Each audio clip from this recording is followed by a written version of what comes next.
is the transition of all of the research into the manufacturing sector. Make it in America. We have to do this. We can do this if we have the right policies in place.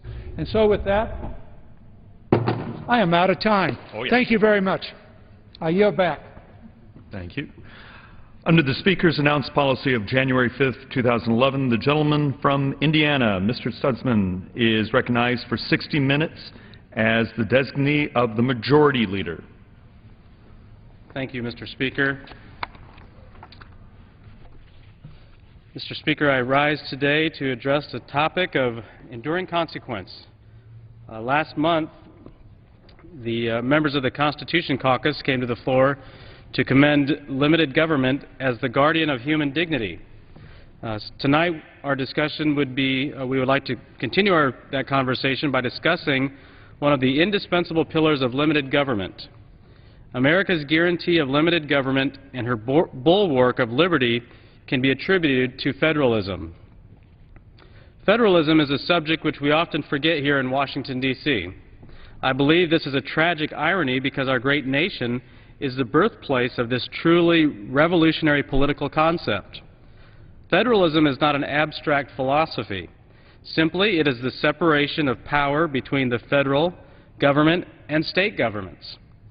It is one of the cornerstones of our American experiment in self-government. It was unheard of before the American founding and, unfortunately, is all but forgotten today. Until our founding fathers devised our unique system of government, nations around the globe were dedicated to the faulty idea that power or sovereignty was indivisible. The great wisdom of the American founding was to reject this notion and build a robust government with a system that carefully divided power on two different levels. Yes, we are most familiar with the separation of three branches of government: legislative, executive, and judicial. But too many in Washington have forgotten that there is another division within government, the division between states and federal government. Mr. Speaker, we have one of the greatest documents to govern our country that has existed for over 200 years and has been one of the documents that has guided not only so many Americans and people across this country into personal responsibility, to the ability to take opportunities that we have been granted in this country. The 10th Amendment sums up the structural integrity of the Constitution and the dual sovereignty of the federal and state governments.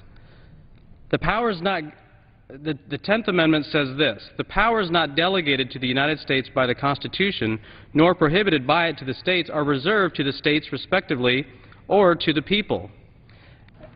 As a former state legislator, I've seen this and been very frustrated at times as a state legislator in the powers that the federal government continues to assume and is basically overreaching the responsibilities and the powers of the state government. Federalism, as you know, was a huge debate and discussion as part of the founding of our great nation back when our founding fathers were discussing what should be in the Constitution. You had during the debate over states' rights and federalism, there needs to be a balance between what the states are responsible for and what the federal government is responsible for, and our Constitution lays those responsibilities out and defines those responsibilities very clearly. I believe it's very important for us as Congress and congressmen and congresswomen to re-familiarize ourselves with our Constitution and realize that the boundaries that have been laid out by our founding fathers are well defined, and the intent and the vision that was laid out is one that is still applicable to today. And I believe that the federal government continues to overreach those boundaries, whether it's massive spending, whether it's an overreach in our health care bill that just passed last year, whether it's the stimulus package, which the federal government is now assuming the responsibility to stimulate our economy rather than trusting in the American people. It does not add anything to the Constitution that was not already there in its structure, but in making the principle of federalism more explicit, the 10th Amendment underscores the importance of federalism. To see federalism succeed, we must hold faith in the integrity of the Constitution. A living document is just an empty vessel. Federalism is neglected when politicians make the Constitution a blank slate for the dominant political trends. As James Madison wrote in Federalist number 45, the powers delegated by the proposed Constitution to the federal government are few and defined. Those which are to remain in the state governments are numerous and indefinite.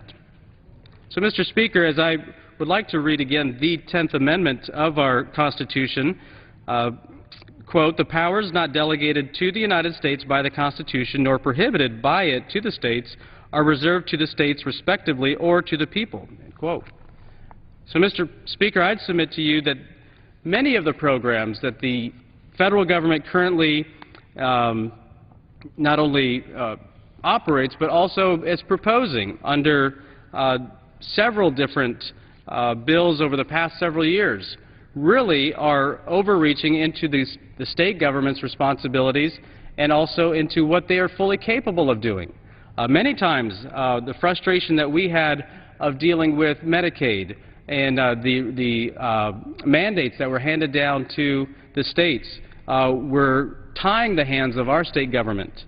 Coming from the state of Indiana, I'm very proud of the fact of what has been accomplished because of those who respect not only the simple economics of balancing budgets and realizing that you can't spend more money than what you have, but as a member of the Indiana House of Representatives in 2005, I worked with our governor and our Senate to see that Indiana passed its first balanced budget in 8 years. As many of you, as we've discussed repeatedly here in Congress already, is what about balanced budgets? What about the responsibility of making sure that we do not spend more money than what we have? Our federal government just closed its budget with a $1.5 trillion deficit. And that's hard to imagine that we could actually spend that much more money than what we take in. Any Hoosier family knows that once that line at the bottom of the checkbook hits red, there's a problem, and that we need to reevaluate what we are currently doing in our spending and our income. Either you start cutting spending or you start increasing your income. And as we all know, with the difficult economic times that we're in, income is not always as easy as we would like it to be. So what we need to do is control what we can control, and that is the spending. Today, Indiana is squarely in the black because of very difficult decisions. It has a AAA credit rating and is home to the fewest state employees per capita in the United States. One that I believe takes the initiative was taken when times were difficult and realizing that we were falling on tough economic times. As we move forward in this Congress, I believe that we need to take the same principles and the same values that states have and local governments have and families have across the country and businesses who all realize that you cannot continue to spend more money than what you are taking in. Progressivism has been the greatest foe of federalism. Progressivism believes in a government of, by, and for the experts, statisticians, and bureaucrats. Federalism believes in government of, by, and for the people and their unique communities. So again, here I would argue that communities and people are much more capable because they know their particular circumstances and how they are to manage not only their own dollars but their own lives. Whether it's education or whether it's being involved in their church and giving to their church or charity groups. But instead, we're seeing a government that continues to intrude in taking more and more of those responsibilities, but also the rights that we all have as citizens, in taking those away from Americans and taking them to the federal government. And we all know the federal government is never capable of fully meeting the needs that every individual has in our country. Progressivism ends up elevating unelected experts to rule over the entire nation. Rules promulgated by an alphabet soup of agencies choke out representative government, and Congress calls hearings to slow them down. We're seeing that repeatedly right now, Mr. Speaker, with hearings that we are having currently in our committees and asking questions of the bureaucracies on the rulemaking decisions that they are making every day. And it continues to choke out not only our freedoms and opportunities that we enjoy as Americans, whether it's in business or whether it's as individuals, but also it is the bureaucracies are becoming much more powerful. Now that the Congress is not passing overreaching legislation, we're seeing the bureaucracies taking on that role. And I believe that it is crucial for us as Americans to step forward and to remind ourselves what our federal government's responsibilities are. And the Constitution clearly defines those responsibilities. And I believe it's important that we all become more familiar again with our Constitution and with the responsibilities that the federal government is responsible for.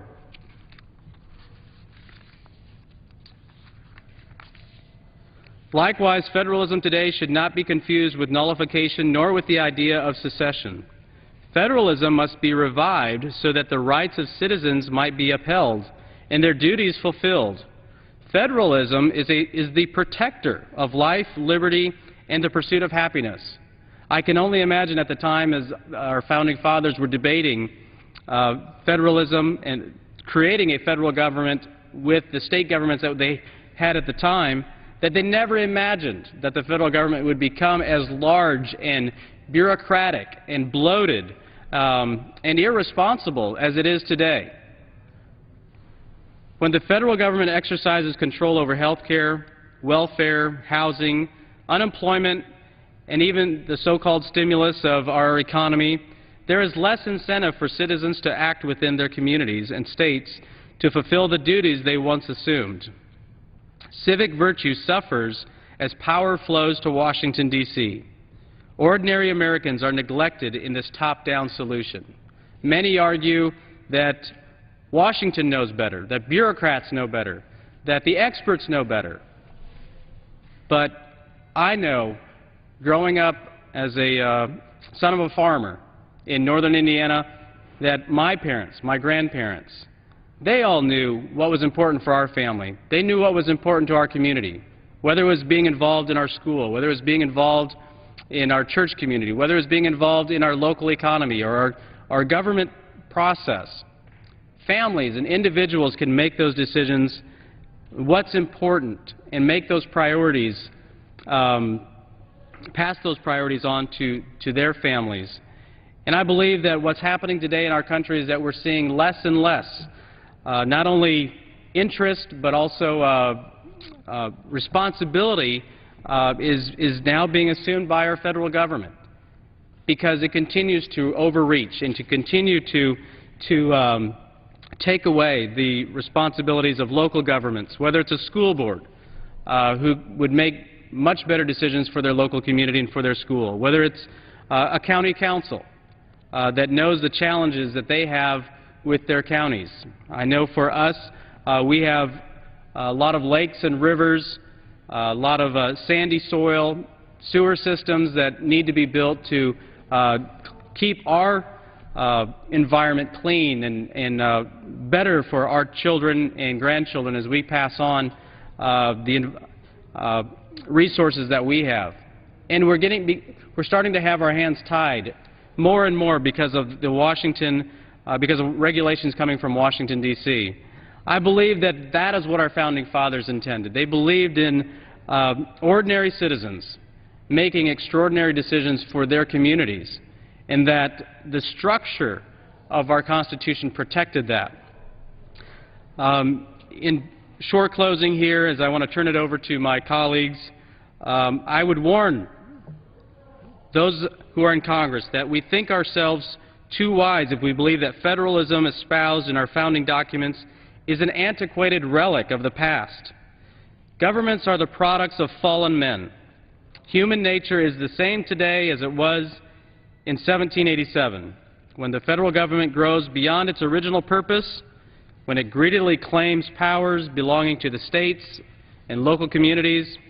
It arrogantly assumes that 535 federal legislators and hordes of bureaucrats can direct with perfect clarity the lives over 300 million Americans. I'd be amiss to claim that I know the daily concerns of Buckeyes, or those who are in New Jersey, or from Texas, or from Oklahoma, or from California. But I know Hoosiers, because I am one. I know and believe these simple truths. The rich diversity of our nation's 50 states impels us to greatness. There are legitimate concerns which must be addressed by a well-balanced federal government. Yet, the federal government ought to defer to the states in those matters that the states are best prepared for. Thank you for the time, Mr. Speaker, and at this time I'd like to yield to my colleague, the gentleman from New Jersey, Mr. Garrett.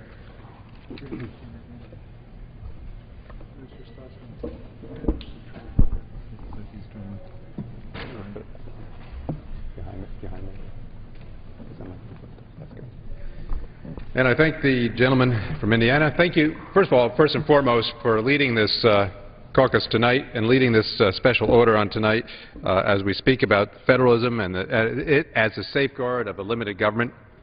And so we come here tonight to discuss that and think about it in the larger sense, to discuss basically the revolutionary principles that federalism is and its critical role in our system of government that makes individual liberties possible in this country.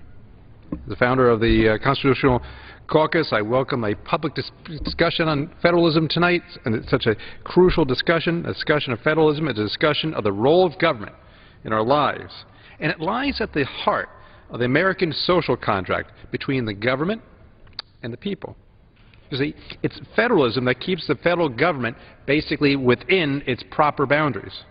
And so it is crucial to an understanding of the American commitment to liberty and to freedom and how well it will safeguard this generation and future generations as well.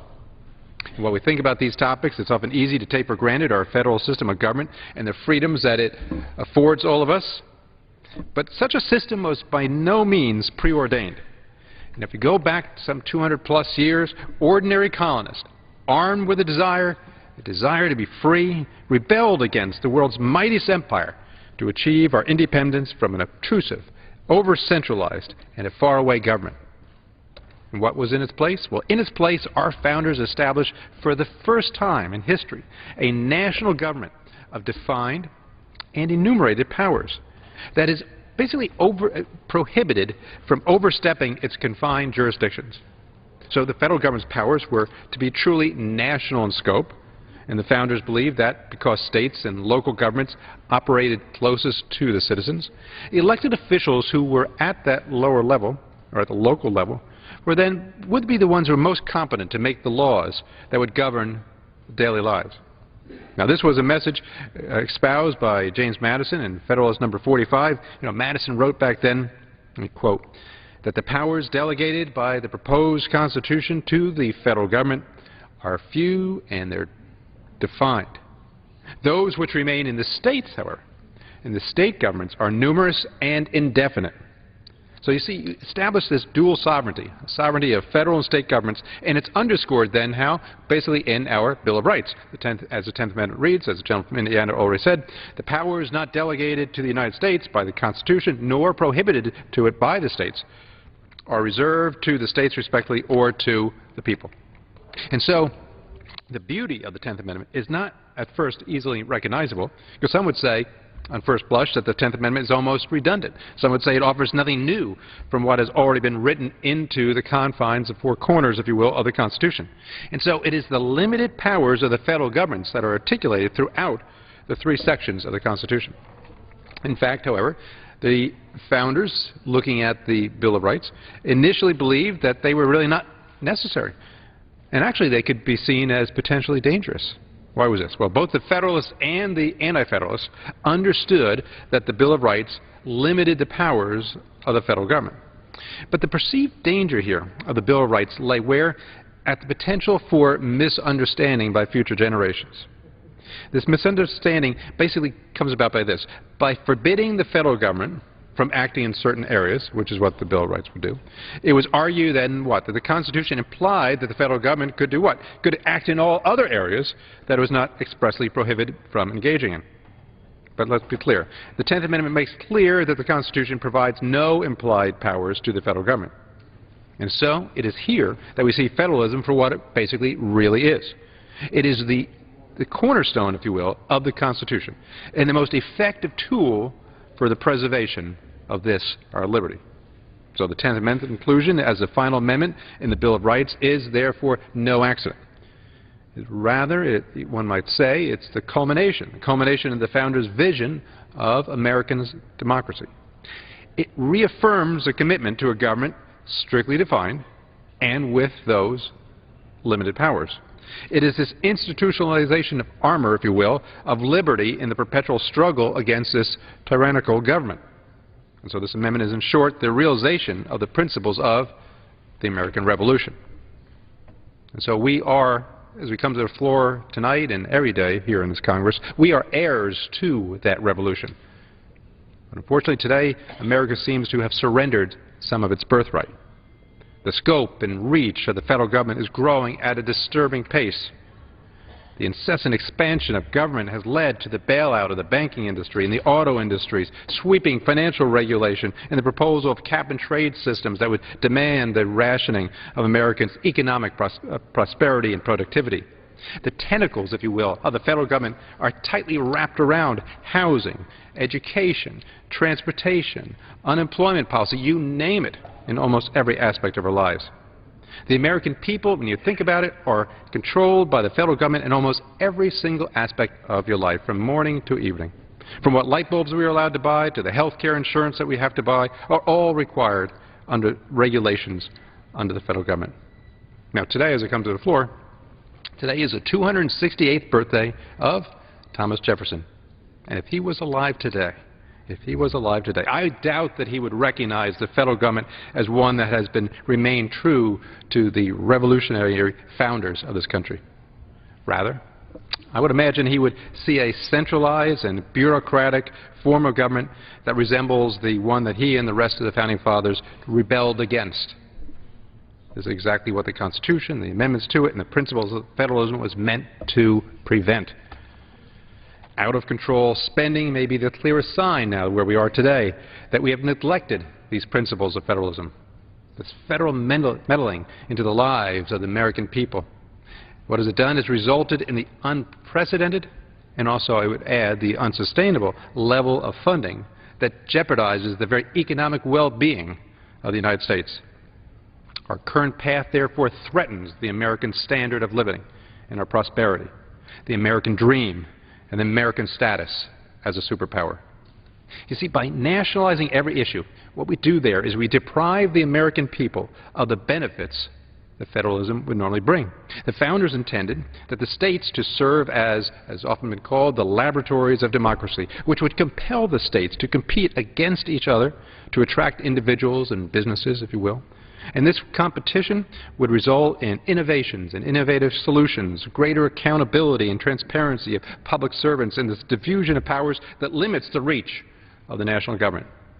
So federalism, it's a constitutional guarantee of that good government. So we come here tonight, we must renew our commitment to federalism, to the Constitution. And by allowing this, our Constitution, to be interpreted, though, by the whims of the judicial and executive branch, we have undermined the structural integrity of this document, as well as the safeguards of the limited government prescribes. So, to conclude, members of this body at the beginning of the year take an oath to do what? Basically to support and defend this Constitution of the United States. And so we owe it to the people that we represent to remain true to that oath. Restoring adherence to federalism must begin where? Well, right here in this chamber. So I hope that my colleagues will join me, as I do know the members are here with me tonight, in re-embracing this idea and this notion and this practice of federalism, one of the great pillars of the American founding principles. And with that, I yield back to the gentleman from Indiana. Thank you. Thank you, Mr. Garrett. And at this time, I'd like to yield to the gentleman from Colorado's 4th District, Mr. Gardner. Thank you to the gentleman from Indiana for yielding, and Mr. Speaker, thank you. I'm here tonight to talk about the proper relationship between the federal government and state and local governments, this issue of federalism, our nation's founding documents. When I was first elected, I embarked on a listening tour right after November 2nd, during which I met with local officials from across my district to talk about issues that they were concerned about, what was on their mind, what challenges they were facing in their office. At each stop, local leaders talked about the problems facing their communities. And even though every county is different, every community is different, the federal government seemed to cause the same problems in each one of them. In one county in my district, I was told a story by a county commissioner of the time that the commissioner asked his staff to count all of the federal and state mandates that they placed upon their Health and Human Services Department at the county. To count up the mandates that they were under from national, state regulators, Congress, state legislatures. The county commissioner actually asked their staffer to quit counting when they reached 9,000 individual mandates that one department at the county level was under. On this listening tour, and since then, since being sworn in on January 5th, at the town meetings that we have held, it never ceases to amaze me that one of the strongest moments of bringing applause to the town meeting is when we talk about what happened on this floor when we first started the 112th Congress. The time when we read, both Democrats and Republicans, the Constitution of the United States before the American people, right here on the U.S. House floor. When I talk about how we joined together reading the Constitution, people always applaud because it matters to them, because they believe this country continues to be guided by that most fundamental document of our country. Those 9,000 rules, though, that county commissioner was talking about were created by federal, state regulators who don't understand the problems that each of our unique district faces, because they've never been there. They don't know what it's like. They don't understand that each county, each city, each school board knows how to govern their jurisdiction better than anyone in Washington ever could. And they do not understand that an unfunded mandate imposed on the entire country does not work. Each state and county in this country is unique and often has far better solutions than the people here in Washington, D.C. can devise. The Founding Fathers understood this very well and designed a system focused on limiting authority of the federal government and putting power closer to the people. Our federalist system has long served as the safeguard of limited government. I'll never forget, as a state legislator, as a state legislator in Colorado from the Eastern Plains, the time that I received a call from a cabinet member during the previous administration urging me to vote for a particular piece of legislation because there was federal money involved, and the only way that Colorado would receive this federal funding was if we passed a bill that the federal government wanted, that they were dangling out in front of us money in order to pass a bill. That instant proved to me what we continue to see today: power shifting away from the states and to the federal government. But to what end?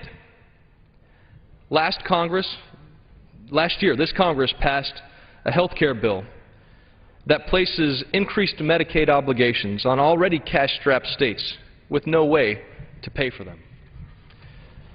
Regulations from agencies like the Environmental Protection Agency continue to drive up the cost of energy and force American jobs overseas. Just today, we heard from Senator Murkowski, Senator Begich, Representative Young, testified before the Energy and Commerce Committee about the need to pursue energy policies in Alaska that allow them to access the resources of that great state, on a bill that could release and unleash as much as 1 million barrels of oil a day. The state is supportive. The Department of Natural Resources witnesses testified.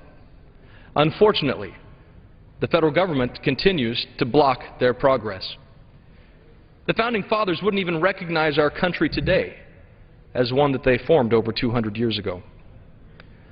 In policies like education, present another opportunity for us to really distinguish the differences between a federal approach, between the federal government and our state government. Another place where employing Federalist principles like education, there's no other better example where we can talk about what the differences between the federal government and the state government really is, and how the federal government continues to overstep its bounds in education. Douglas County, Colorado, has taken it upon itself, their Board of Education, to truly innovate in the area of education financing. But the problem with the system in the federal government is that it's a top-down approach. Since when is the federal government able to better communicate the needs of children in a community than that community itself? There are some good initiatives in Congress out there, like the A+ Act by Mr. Garrett from New Jersey, which would allow the states to opt out of No Child Left Behind funding and use that money towards programs that they think deserve attention. But you see, Mr. Speaker, along with federal funding comes very prescriptive mandates. The more federal funding a school receives, the less it's able to listen to its own community, to its teachers, to its parents, and yes, to its students. The more it is forced to listen to the federal government, which says, you can use this money, but you have to use it here, you have to use it this way. It's tough for a lot of states to say no to that in these cash-strapped times. I look forward to addressing some of these issues during the debates of reauthorization on No Child Left Behind, but we must put power back in the hands of teachers and parents who know best how to teach their children. Health care is another challenge this country faces. Congress imposing an individual mandate on citizens to purchase federally approved health insurance. This mandate is contrary to the Federalist principles that we're talking about this evening. The bill forces states to expand their Medicaid eligibility standards. According to the Kaiser Family Foundation, by 2019, Colorado will see a 47.7% increase in Medicaid enrollees as compared to the estimated national average of 24.7%. The health care bill was created by the federal government, and the cost of its expansion is shifted directly back to state budgets. Further, under the takeover of the health care bill, the Secretary of Health and Human Services has the authority to enact and execute rules and regulations that local administrators are required to follow.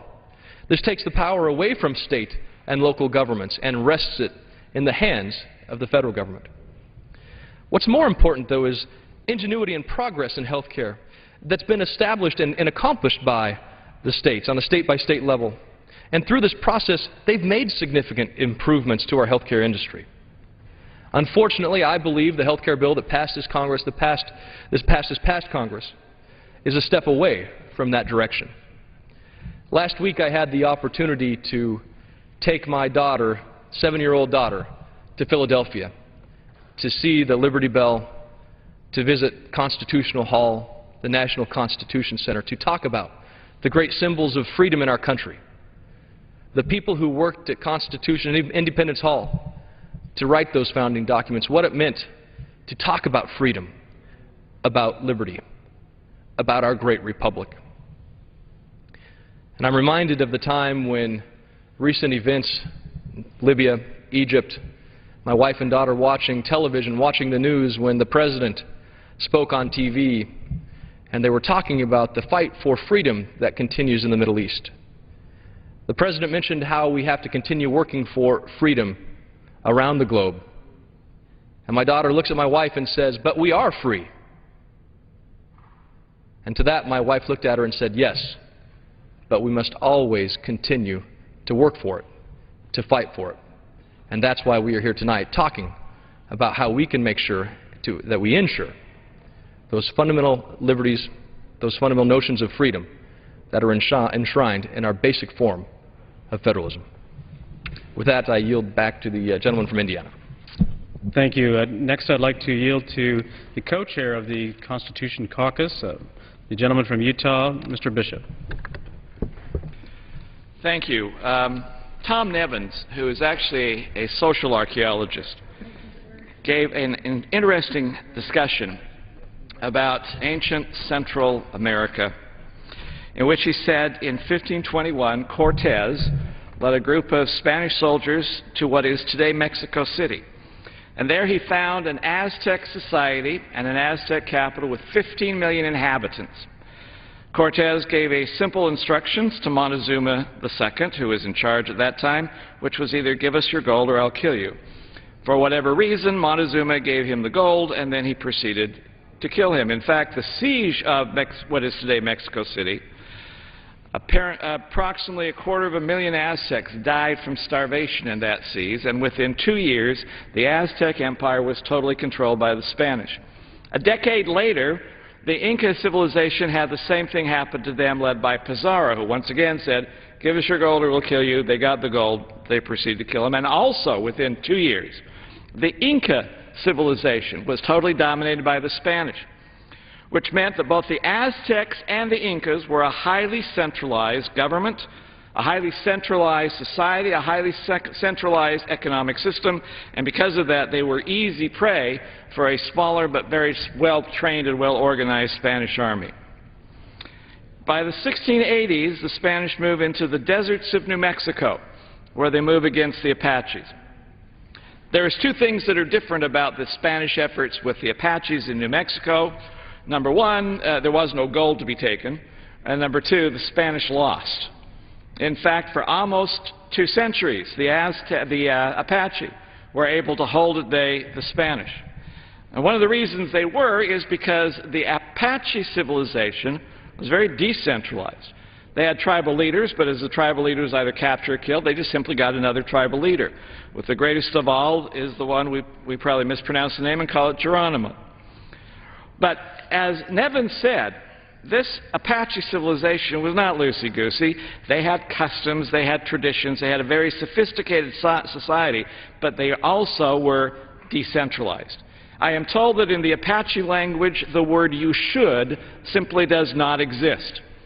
Whereas if we look at the thousands and thousands of pages that produced Obamacare and Cap and Trade, you find the concept of "you should" being repeatedly inserted over and over and over again. Which means a centralized society has certain strengths, has certain weaknesses. Its greatest strength is the concept of uniformity. Everyone can be coerced into doing the exact same thing at the exact same time. A decentralized society has certain strengths and certain weaknesses.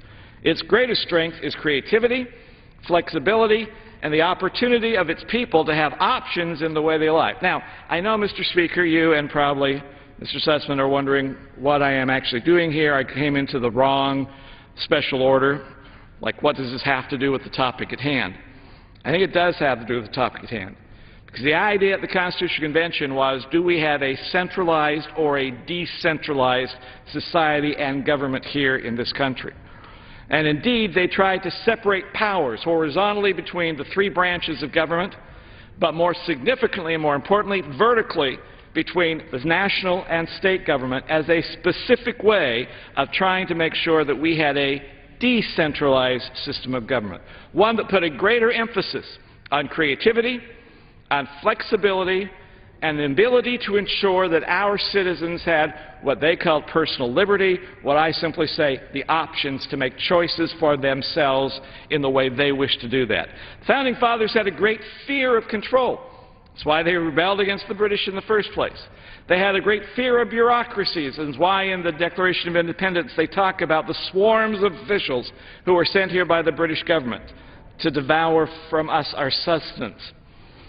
Today, we have in our government a federal government that apparently tries to vacuum up as much power, as much money, as much influence as possible. Our government bureaucracy today in Washington is one that is based on command and control style of leadership, which builds a heavy emphasis on rules. And obeying the rules of procedure is far more important than just coming up with a common sense solution to the problem which happens to be at hand. In fact, one of the questions that we have is, have we become, in essence, too big today? Have we become more centralized than decentralized, and does that give some apparent weaknesses to our society and our country that we have today?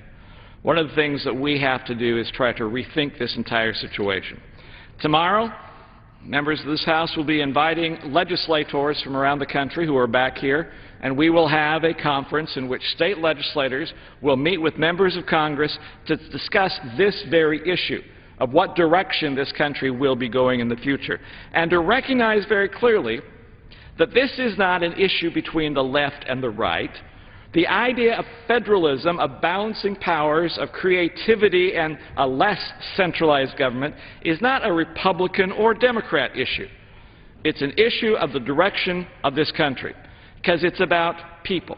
It's about whether people actually have options in their life or whether we don't. And when we recognize this, it becomes apparent that the only way to make sense of the situation is to make sure that fewer decisions in Washington are allowed to be directed towards the states and local government and the people, that they get more decisions in their life. As Justice Rehnquist said, surely there can be no more important fundamental Constitution question than that the intention of the framers of the Constitution as to how authority should be allocated between the national and state governments.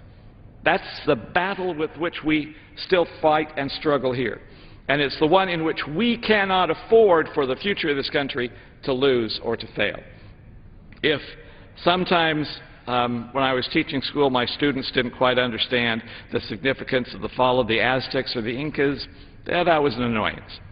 But if we as members of Congress fail to recognize the distinction between centralization of power and decentralization power that was the very foundation of this country, that's not an annoyance. That becomes a tragedy. I'm very grateful to the Constitution Caucus, especially Chairman Garrett of New Jersey, Representative Stutzman from Indiana, for your leadership in organizing this. I am proud to join my good friend from Colorado, hopefully my good friend from New Mexico, as long as he does not try and change any of my story about the Apaches. That's my story, and I'm sticking to it. But this is important. This is one of those key issues. This is one of the quintessential issues that will define where we go, either forward to a brighter future or forward into a less secure and more dangerous future. And I appreciate being able to be a part of it. I thank you for allowing me to be here for a few minutes. Thank you, Mr. Bishop, for your comments. Mr. Speaker, as I think about some of the comments that were made tonight about from Mr. Garrett and from Mr. Gardner as well as Mr. Bishop, it brings back a lot of thoughts from experiences serving not only as a legislator but also as a business owner and a farmer, small trucking operation that we have, a family business back in Indiana, and thinking about how the freedom that we have comes from not the Constitution, it comes from God. The rights that we have are God-given. The Constitution protects those rights. And I know that many times over the years we look at the Constitution as a dry document. It doesn't seem to be exciting. It doesn't seem to be one of great interest. But I can tell you today, Mr. Speaker, as we watch our federal government, as we start into the debates of budgets, of health care, of our military actions around the world, of the size and the scope of our federal government, it is crucial for us, for all of us, to remind ourselves, to re-educate ourselves on what our constitutional role is. As Mr. Bishop said, many times we talk about the horizontal separations of our government with the executive, the legislative, and the judicial, but also we need to remember the vertical branches of government, and that we need to remind ourselves that the states actually established the federal government. I can only imagine as our founding fathers were debating this and looking at the states that were in existence and thinking of the challenges and facing the challenges of military action against them and how do they defend themselves, the discussion of taxation, and to come together and to establish a federal government that was designed to not only protect, but to protect the rights, protect us physically, but to protect the rights of us as individuals. Now looking back, federalism is that balance of a federal government that complies with the constitutional guidelines, whether it's our national defense, whether it's our borders, whether it's commerce, currency. The responsibilities are limited, but as time has gone by, the federal government has continued to grow and to pursue and to take away those responsibilities from states and from our local communities. As Mr. Gardner mentioned, the different local community visits that he has made, it reminds me of ones that I've made as well in Indiana, whether it's talking with the mayor in Kendallville about the challenges with fire and police, whether it's Topeka Town Council and the challenges they have with economic development, or whether it's Napanee with their sewer challenges, or Fort Wayne, Angola with streets and sewers and things that they know what they want to do and what they would like to accomplish, are all affected by federal government one way or the other, and drives costs up for not only them, but it's ultimately for the citizens. As spending continues to accumulate and increase, and we have to remember that the American taxpayer, the American citizen, we as citizens are the ones who are ultimately going to be responsible for paying that bill. And as we come into our budget process over the next couple of days, I think that we should be reminded, and it would be remiss if we did not take the opportunity to look through the scope and look through the eyes of what our founding fathers imagined and intended for our country through the Constitution. As we face $14 trillion of debt, states, local governments, families don't have the ability to continue to borrow dollars, specifically states and local governments don't have the same ability that the federal government has, and so they are disciplined, and so they realize that the decisions they make affect local communities. The federal government and us in Congress need to take on that same discipline and realize that the spending that we authorize today is going to affect our children and our grandchildren. I have two children, two sons, a 9-year-old and a 4-year-old, a 5-year-old. And I know that they are going to have to assume the responsibilities and the consequences of what happens today in Congress. And I refuse to stand by and to allow for more spending and for federal government to continue to grow. I want to see a country that respects not only the individual's life, liberty, for our local communities, decision-making at the local levels and at the state level, rather than a federal government that continues to believe that they can authorize and tell the American people what to do and what they cannot do. So, with those thoughts in mind, going into the budget process, I believe that we have a responsibility, Mr. Speaker, to challenge the status quo. We hear a lot of comments on this floor about what the changes are being proposed in the budget that just passed out of the Budget Committee last week and is going to be debated on the floor here tomorrow. I believe that we cannot demonize the situation that we're in and using scare tactics with the American people. We need to be factual. We need to be honest. We need to realize the realities that we are in as Americans, because we're all in this together. This is not a Republican problem. This is not a Democrat problem. We see finger pointing on this floor all the time. And frankly, I know as a freshman congressman, that's not what I came here for. I came here to fix the problems that we have because of a bloated government and because we've overstepped the boundaries of our constitutional role. If we do not face the facts that we have trillions of dollars of debt, that we are overspending, we have to also realize that we cannot raise taxes on the American people at a time when the economy is struggling, when American families are struggling and paying bills. By raising taxes, we only drive the cost of doing business higher. We drive the cost of living higher. Money cannot be circulated through the economy and dictated to where by the federal government to stimulate or to drive our economy. The American people do that much better. So I believe as we again debate the budget, we need to realize that if we want to pass on a better future for our kids and our grandkids, for our country, for ourselves, if that's the way people need to look at it, I believe that we lay out the situation, whether it's with Medicare, and realizing that we cannot continue down the road of current, the program as it currently stands, that if we want to hand that off to children and our grandchildren, that some modifications have to happen. I believe that if we as Republicans and we as Congress, specifically Republicans in the majority here in Congress, lay out the plan and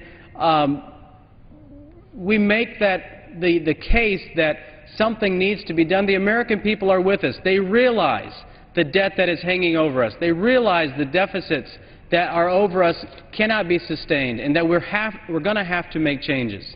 But we cannot make progress in a bipartisan fashion if we continue to use scare tactics. And I believe that going back and looking at the constitutional role of our federal government, that all of us as Americans realize, as the many generations before us did in the challenges that they faced, that that we are up to the challenge.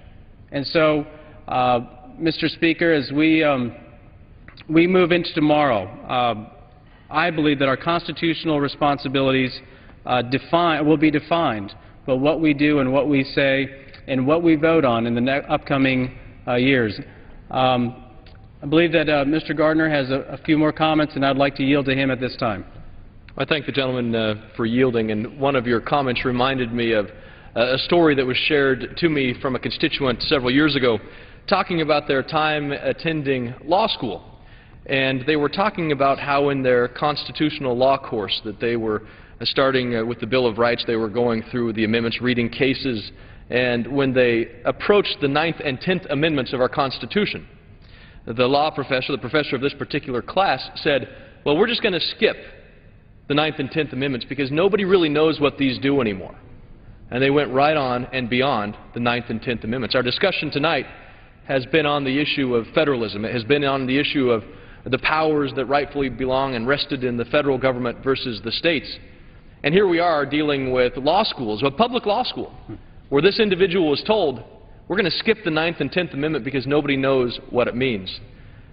I believe that the American people have a great interest in what the 9th and 10th Amendment means, and I know that many of our public law schools actually have audit opportunities, and I certainly believe that the people who are interested around this country in what their students are being taught, what public law schools are teaching regarding the Constitution, regarding the 9th and 10th Amendment of this country, they've got a right to audit that class, and maybe they should start attending some of these law school courses to learn just exactly what our schools are teaching when it comes to federalism, the 9th and 10th Amendments, the Liberty Amendments of this great nation. I just thank you for the opportunity to share that story with the gentleman from Indiana. Thank you, and I believe that's it's probably all too common, unfortunately, and because this document, I believe, is as I said earlier, one that doesn't appear to be exciting. It doesn't but when you read it and when you realize what it does for our freedom and that it protects our rights as individuals of this great nation, it's so important for us to understand, and if we don't know, to find out, to listen to others who've gone on before us, whether it's our founding fathers or whether it's those who have served in different capacities, whether it's in schools or whether it's in government. There is a reason for it. It's the 9th and 10th Amendments, and it's the 9th and 10th points of our Bill of Rights. And I think that's what our founding fathers meant. They meant it to be at the end, to give those responsibilities back to the state governments, because they knew that the federal government wasn't going to be responsible. They couldn't absolutely take care of everybody with the role and the size that the federal government was at that time.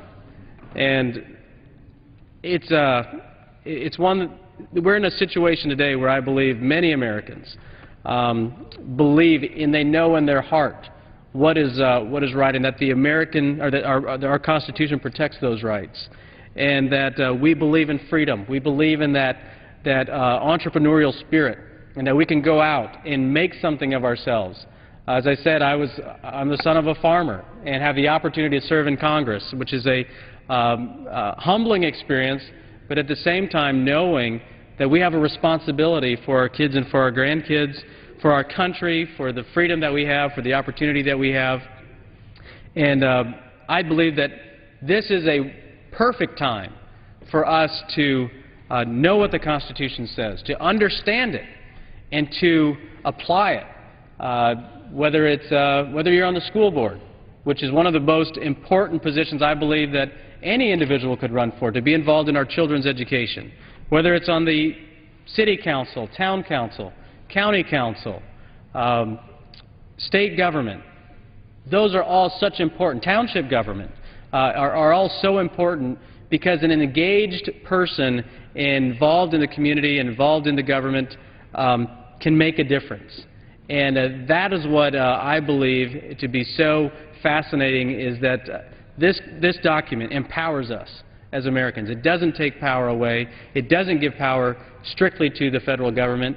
It is one that believes in the American people. And as I mentioned before, with the budget debates coming forward, that if we continue to go down the path of higher spending, higher taxes, of more regulation, that we only take away opportunity, we take away the empowerment that was given to the American people, and that we all should be grateful that we can go back to the Constitution and have this discussion and have this dialogue about the responsibilities of the federal government, and making that case to those of us in Congress and to our colleagues on both sides of the aisle, the responsibilities and the opportunities that state governments, local governments, not only can they do that, but they can do it better, because they can meet the needs of their local communities, because they hear from local citizens. I believe that government that is closest to the people serves the people better. So with that, I appreciate each of my colleagues this evening for being part of the Constitutional Caucus discussion here on the House floor, and looking forward to many more. And I know that each of us have great responsibilities in front of us, and realizing what the federal government's role is according to this document, and that we take these very seriously in the upcoming days, and that we don't continue to grow the size and the scope of government. And with that, Mr. Speaker, thank you for the time, and I yield back. The gentleman yields back his time. For what purpose does the gentleman from Utah rise? Mr. Speaker, I send to the desk a privileged report from the Committee on Rules for filing under the rule. The clerk will report the title. Report to accompany House Resolution 223, resolution providing for consideration of the concurrent resolution, House Concurrent Resolution 34, establishing the budget for the United States government for the fiscal year 2012 and setting forth appropriate budgetary levels for the fiscal years 2013 through 2021. Okay. Referred to the House calendar and ordered printed. Mr. Speaker, purpose does the gentleman from Utah rise? I ask unanimous consent that when the House adjourns today, it adjourns to meet at 10 a.m. tomorrow for morning hour debate and 11 a.m. for legislative business. Okay. Without objection, so ordered.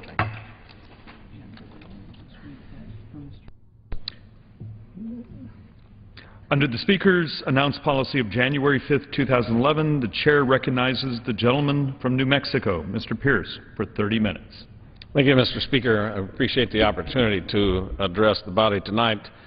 I was not able to hear the President's speech today, but was able to then get a transcript and read it.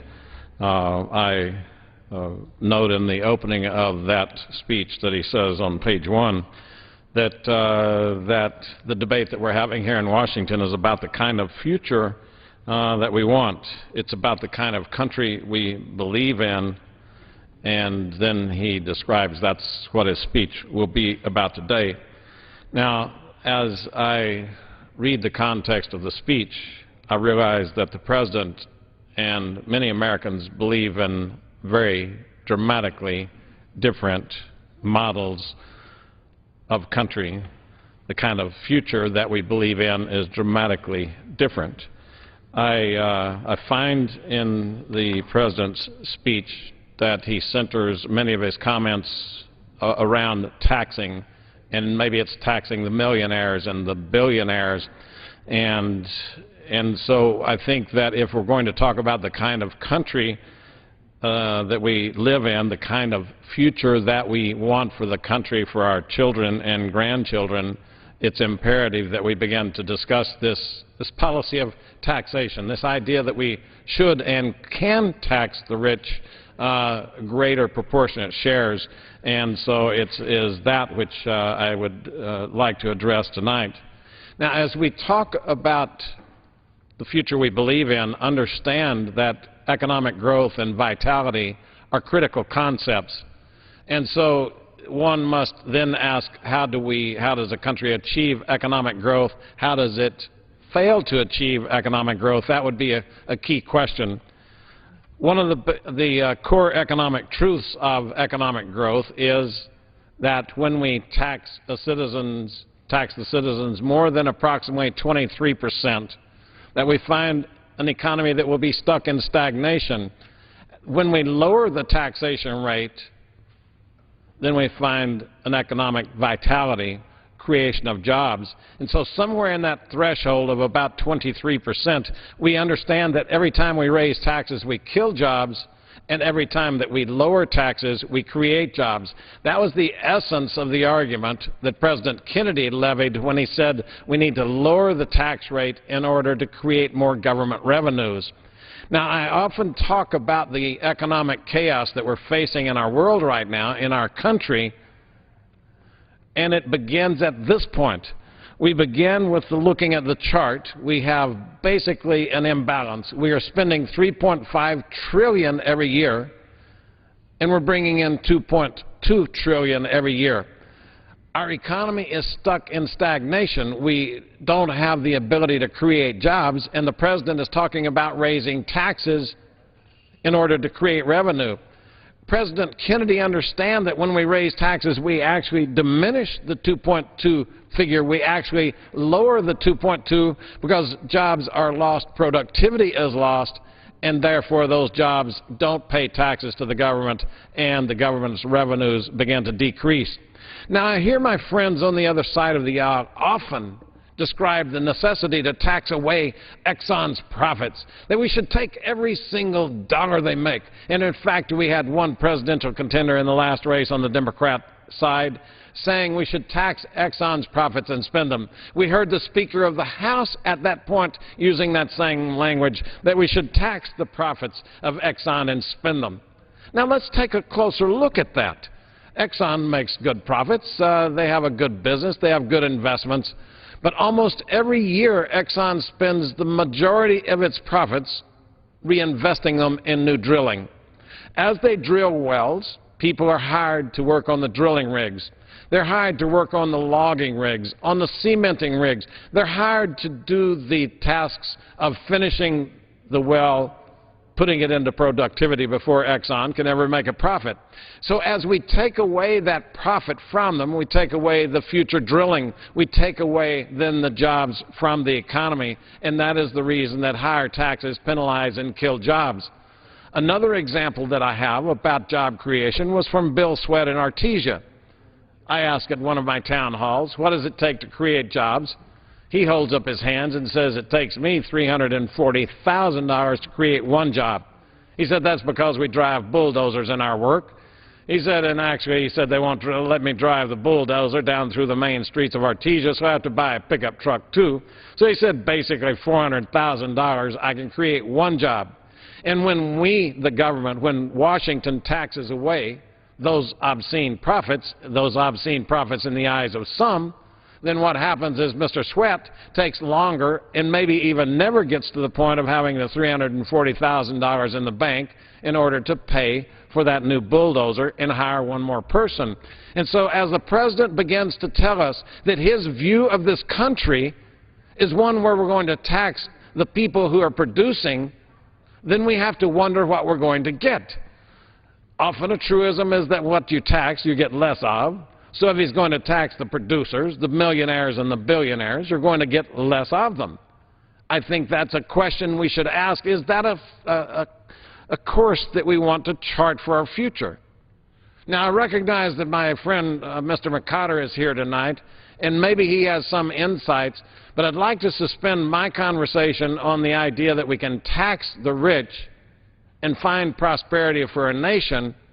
I think the rich should pay taxes the same as everyone else. But when we raise the tax level beyond that 22, 23, 24% threshold, then we need to understand the result is going to be economic stagnation. That's what we're finding right now. So when Mr. Obama concentrates his speech today on taxing the wealthy, that they would pay their fair share in the society, understand he's talking about a future that looks like somewhat like Cuba's. Cuba taxes wealthy people, and they haven't had job creation for decades. The Soviet Union taxed wealthy people. They didn't have jobs. Europeans even tax at a greater rate than we do, and they've had economic stagnation up until recent times, when they began to cut the cost of government, cut the size of government, and lower taxes, and found themselves creating jobs. So I'd like to recognize Mr. McCotter at this point for comments that he might have. I thank the gentleman for yielding.